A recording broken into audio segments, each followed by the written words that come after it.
Hello everyone, my name is Relax and Panic and this is another reaction to Hunter x Hunter. It is episode 25 and you know what to do. As always, if you want to see the reaction itself, just go down into my descriptions, follow the links, replace the parentheses dot parts with real dots and enjoy. Once you've done, feel free to come back here and hear my thoughts about this episode. So, see you soon. For those that came back, welcome back. And now to the episode. A good one.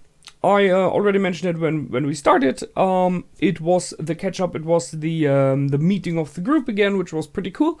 We had a little bit of a struggle in the beginning with the butlers, but I think from what I've seen and what he said in the end, Goto, it feels like he had genuine intentions. He really wanted to test them, although the test was strange. But he wanted to test them to be aware how they are, what they are like. I don't question the fact that he possibly would have killed them. I mean, he's working for an assassin family, so it might very well be that this threat was real. So we cannot say for sure. Although that might have caused a lot of problems, but, well, if no one ever finds out, I don't know. I mean, in this family, possibly someone would have found out. It's an interesting question here. Would he have done it or not? And if so, what would have been the consequences? I mean, no question the mother would have liked it. Killua, possibly they would have tried to make him not find out, but the father and the grandfather, I think, are good enough in what they do. No question there. That they would know. And the question is how harsh they would punish him, because they did not tell anyone not to kill them. So by that, he could have gone with it. But they clearly both wanted Killua to leave, or agreed that he's leaving. And by killing off his friends, or his one friend gone, Goto would possibly have stood against their word. So it's a mixed situation. However, as I said, I think the game was a test, and there were multiple moments where you could see what possibly he was judging. So first, sure, he's judging your awareness, how good you are at perception, how, in the end, how good your skills are. Are you capable of maybe not fighting, but at least of an awareness? Which is important in this world, because he later on, after they finished, mentioned that there is a lot wrong in this world and you have to be careful to what's gone. So being careful, being aware of stuff happening is important to him. Then you could clearly say that he judged the team abilities and the ability to make a wise decision in this case. When Gon and Kurapika were the two left, that they chose to just pick different hands because they were not completely sure. So that's just a clever decision. So they're not stupid, right? In my opinion, one of the major things, if not the major thing, however, was the fact that, at least for me, that Gon cut his eyelid where it was swollen to release the blood. So there were multiple things. He was clever enough to be aware that he could not win this game with his eye still shut, so he had to do something. He was brave enough to cut himself. That was something he was willing to do for a friend for this. So there are many things, and as I said, doing something like that, especially at your eye, which is, you know, if you cut yourself in the arm or stuff like that, is something, or you know, just take a needle and pinch your own finger, which you need sometimes for blood tests and stuff like that. It's not easy to do. I mean, that is really, you struggle against it because you're inflicting pain to yourself, and no one wants that. Or most people don't want that, right? So that he's doing that at a dangerous place, at the eye, tells us something about Gon, I think. So, sure, question here is it kind of a sacrifice of himself, or is it a little bit the fact that Gon is not caring so much about pain? I mean, we have seen him getting his arm broken and stuff like that, right? So he's kind of used to it, however you can get used to that, and he does not care so much about it, but still, it is a decision to make.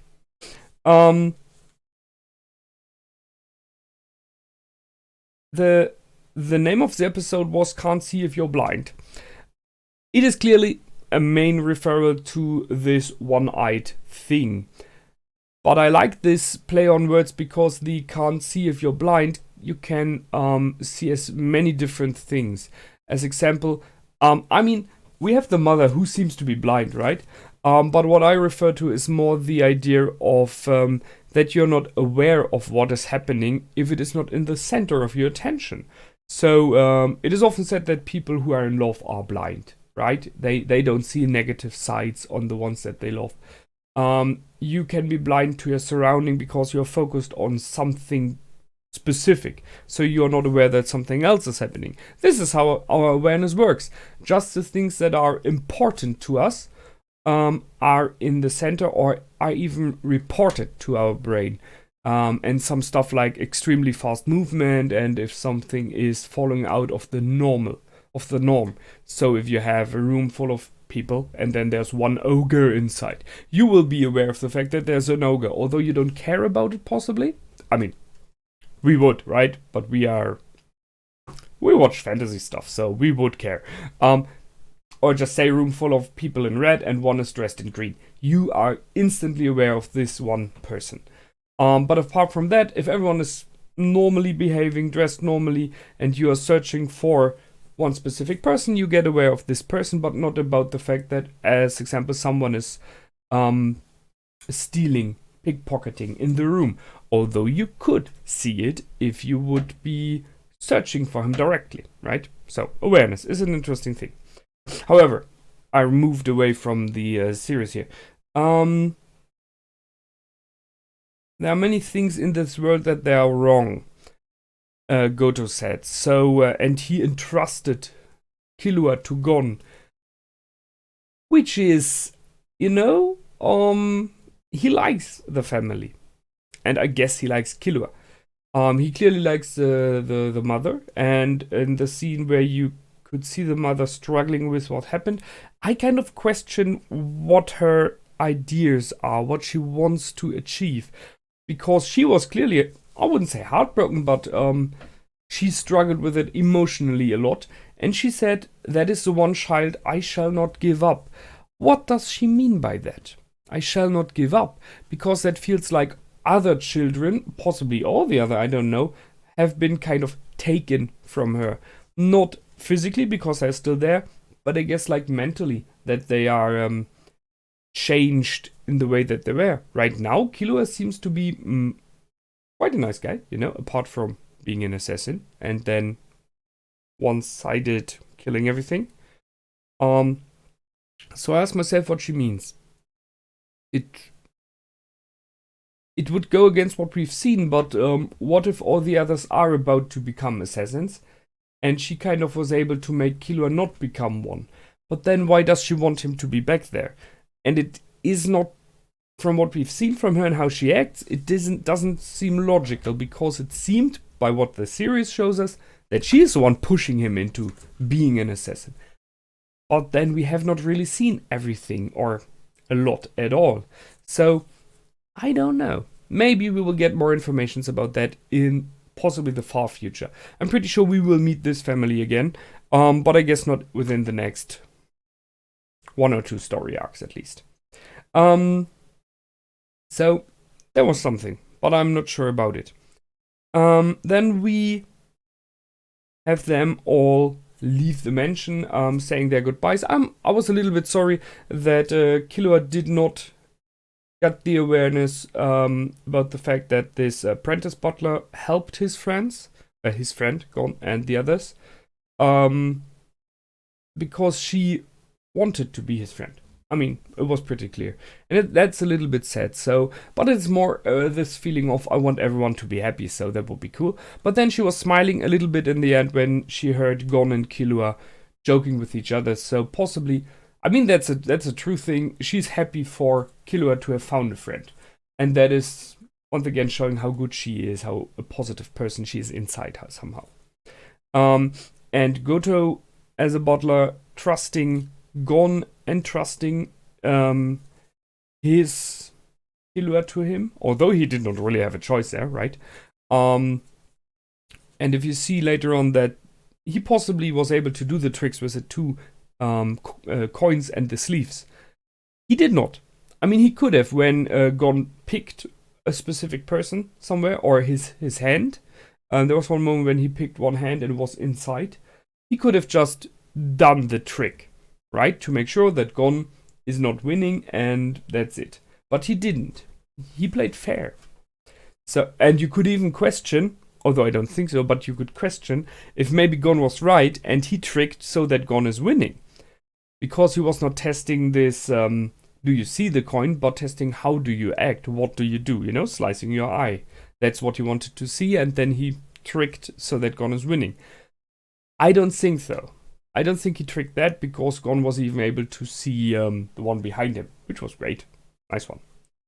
And when they left, we got this little scene here in the train, and we got a new destination. So York New City in 6 months, which is a lot of time.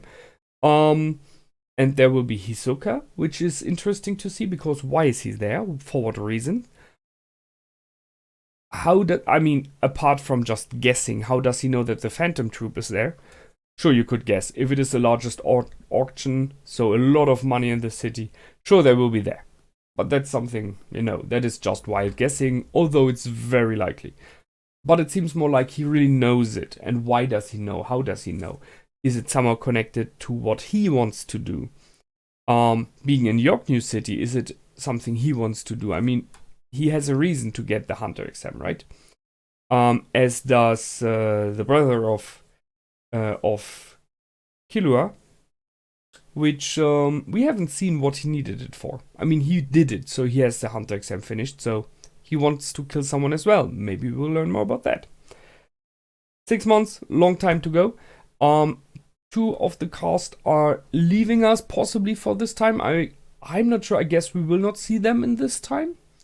Maybe we'll get a little bit of a bit of training, but I think the main attention will be on Gon and Killua. However, Leorio wanting to become a real doctor, completely in for it. I like it because it will improve his character even more. Right now, he's a nice dude. He has the heart at the right place. He's not as effective as a fighter and in his abilities compared to the other 3, but he is, kind of strange as it sounds, the heart of the group, in the meaning of that he's open in what he thinks. He's not hiding. What he thinks, he shouts out. What he feels, he shows. Quite often he's wrong about stuff, but that makes him kind of likable. He is the one that is needed, right, to show what's normal. Because the other 3 are in their very own ways very, very focused on specific stuff, which is apart from normal human beings sometimes. So Killua being an assassin, Gon being Gon, you know what I mean? He does not. We had the discussion about the killing stuff and everything, and that he really doesn't get it sometimes. And Rapika is very, very focused on the Phantom Troupe, which does not show often. He has a positive attitude. He is in definition a good person, from what I feel right now. That's stuff that he doesn't like, but he's very, very silent in general. He's the one always standing in the back, just bringing in a comment from time to time, which is always gold, which is always efficient and needed and good. But he's very silent, right? He's in the back of the group somehow. So, as I said, Leorio becoming a real doctor is cool if he can finish that, because it improves this side of him, why he's doing that. I mean, he made the Hunter exam to be able to become a doctor and to help in the world. Golden heart, right? So I like his motivation.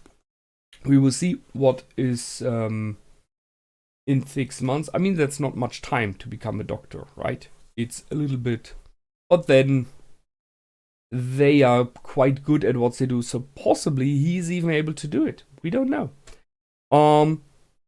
Kurapika is going to earn some money, which is I can see it. I mean, his focus is a Phantom Troupe, so he wants to have some money in York New City in 6 months so that he can be at the auction where he is needed to be to get them.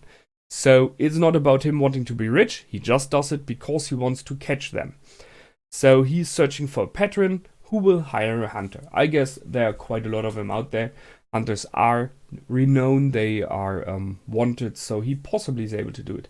From what I remember, they should have some money connected to the hunter exam, and they can use a lot of stuff for free, which is possibly why Leorio is able to do the study. But you will need a lot more money, I guess, for these auctions. And then that leaves us with Gon and Killua. And I mean, apart from, hey, don't we just have to want to have fun? Killua is right. If Gon ever wants to smack Hisoka in the face like he got smacked, he will need a lot of training. And yeah, possibly 6 months isn't enough for that. But at least it's worth a try to improve in this time, earn a little bit of money. So they go for an arena. So Heaven's Arena. Now, the moment that he drew on the ground how the power levels are, that was interesting, because it shows us that Hisoka is, as we know, a very strong character. Hanzo, however, is close behind, kind of. And I really thought that they would go for Hanzo and ask him to train them, because they know where he is. He kind of invited them, right? He said, if you're ever in my city, my country, or whatever he said there, you come by and visit. You're welcome. So they could do it, but they don't. Maybe later. But this space, this gap between Hisoka and Hanzo was okay. And then you had a very long space, a huge gap towards Gon, which is kind of mean, but I guess realistic. So he needs to train a lot, and Killua states that he's better, which was some comedic moment when he was like, "Oh man, I'm so honest right now. I'm so humble. What is it?" And training in an arena where you can have different kinds of enemies, different tactics, styles, and everything makes sense, because you just get better, and possibly you get trained. Not only trained, but you get paid for fighting so that others can see you fight. So question is this like such a cage match, stuff like that, 1 against 1, 2 against 2, and just for entertainment? Or is it like a tournament where you get better and better? Is this like a King of the Hill, King of the Ring, whatever stuff? We will see. And so I guess next arc will possibly be them in this arena and struggling to get better and better, and maybe, just maybe, win a tournament. I mean, in theory, it's possible. And maybe we'll see a little bit of the other two and their training and studying as well. I guess that's what it is next time. I'm looking forward to it. I'm always in for some tournaments. It's cool because you can bring in new characters with interesting skills, which you don't necessarily have to bring in later on. So you, as a developer of this show, you can bring in cool fights without having to reason why they are fighting now, right? If you're traveling through a world, why would someone in the train now attack them, right? But in a stadium, it's okay. So, looking forward to that. I enjoyed this episode a lot. It was entertaining. It closed the arc, and until the next time, feel free to comment, like, and subscribe. My name is Relax and Panic. Goodbye, and out.